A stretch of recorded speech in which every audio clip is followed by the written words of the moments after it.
And dip in live to the Martin County Sheriff's Office news conference that they're holding right now, confirming what many of us thought this morning, that the Palm Beach County deputy has died on that overturned boat with his 9-year-old son and his stepfather-in-law. There was one survivor.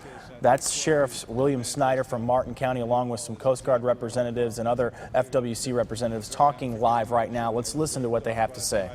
It was a very choppy sea. It was very difficult conditions for everybody who had a boat in the water. Obviously, the Coast Guard has much larger vessels than we have.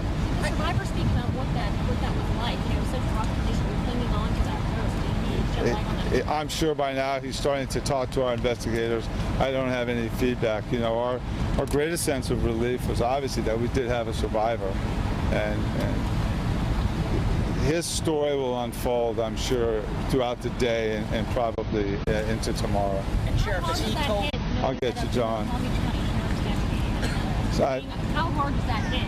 You know, knowing that Palm Beach County. You know, I started off by saying that our heart goes out to every victim. You know, every human life is as important as another.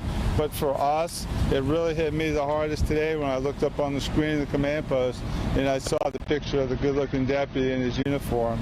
I mean, every one of them is one of us. We're all the same. But we would not have worked any harder to find him than we would have anybody else. But of course, we're human, and it plays in the back of our head that it's a fellow deputy. John? So, Sheriff, again, do you know who was at the helm of the boat at the time and whether they were... I don't, and I just want to re-emphasize the boating incident will not be investigated by the Sheriff's Office. Our role in this is coordinating with Palm Beach County Sheriff's Office, next of kin notification, and the recovery of the remains on the beach. After that, fresh water will take over the investigation. So, Sheriff, can you just... I'll get you, Jan. Go ahead, John. We know that one body was recovered at the House of Refuge, and that you did recover 2 other bodies in the same area. Yeah, same area, just right south of where we are now on the shore. We'll have exact coordinates later. Jana? I was just going to ask you how, once you found the one body, was that how you found the other 2, or was it classified? No, we had ATVs out, and we'll have a better statement later on exactly the chain of events leading to the recovery. I'm just hopeful that no one walked up on it, is what I'm saying. Yeah, we'll know better later. I know our helicopter was able to land and pick up the survivor, fly him right here, and then he was transported. So I think we have a film clip for you of him actually getting off the helicopter. The folks in the boat, was it a family or were they? They were related. I'll be a little clearer later on the relationships, but there was a stepfather, stepson, a cousin, and a son. I don't have it real put together yet on who all was who. But do you know the IDs of those? Yeah, we can give those to you when we're done. I don't have them right off the top of my head. So, Sheriff, how far was the boat from where they said they were fishing? I'm going to have to leave that to freshwater to answer. I'm not positive. Do you know that they put the boat in at Sanskrit Park, or? Yes, the boat went in at Sanskrit. Meaning like that's where they left to go on their fishing trip from? Correct. Okay. Yesterday morning sometime in the morning. And the boat was found in the area where the body was recovered? Yeah, everything was right here. It just right close. So the survivor was... I'll get you. Go ahead, ma'am. Bodies were... Could you explain where they were found? They were found south of Sanskrit. One of them was south of St. Lucia. South of St. Lucia. South of the end. Yeah, we'll have a diagram later and make it abundantly. We're just trying to get you as much initial information as we can. We'll have a lot more later. Sorry, when you found the survivor, was the survivor clinging to the boat? No, he had gotten to the beach and was walking when our helicopter landed and picked him up. Off the beach? Off the beach. Was he wearing a life preserver? I don't know. At this point, Sheriff or the Coast Guard, have you been able to locate any of the, I'm sorry, you said all of the bodies are accounted yes. for? I'm sorry. Everybody is accounted for. And I want to clarify one thing. We haven't made absolute identification on any of these bodies. I think it's a very clear working supposition that we have, in fact, the people from the boat. We will have positive ID, but Does it appear that one of them is yes, a child? yes. Everything points towards our having recovered the victims of the boat. Are the victims did they live in Martin County or Palm Beach County or? PBSO, all Port St. Lucie. Port St. Lucie. They all live in PSL. They all live in PSO. So who takes over the investigation now? This will be freshwater.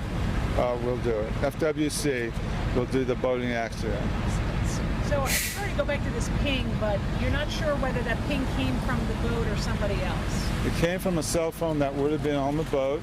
Whether there was a conversation or not, we don't know. We just know that that cell phone was on and pinged right about 9 o'clock yesterday morning was the last. So with what the survivor is telling us, the fact that the cell phone hit the tower and then was never heard of again, I think it's logical to surmise that that cell phone hit the water and it was over. So did survivors say he had a cell phone or anybody had a cell phone? Or Yeah, they had that cell phone. they all had cell phones. That cell phone went back to the boat. That's all we know. But you can't say whether anybody phoned for help at any point. Yeah, there's no reports that anybody. Did they have an EPIRB on the boat? Sir? An EPIRB on the boat? I don't know. You know those devices Yeah. that go off? Yeah, You know, I don't you got know. one? I don't know. I don't know what the contents of survival equipment they had on the boat was. FWC will determine that in their investigation. Let's do this. I think you all will have several unanswered questions. Christine will plan on briefing again. 2? We'll do a 2 o'clock briefing. 2 o'clock briefing. I think we've gone out as far as we could and answered as many questions as we can. I think the big pieces of the story are pretty clear. I see Ms.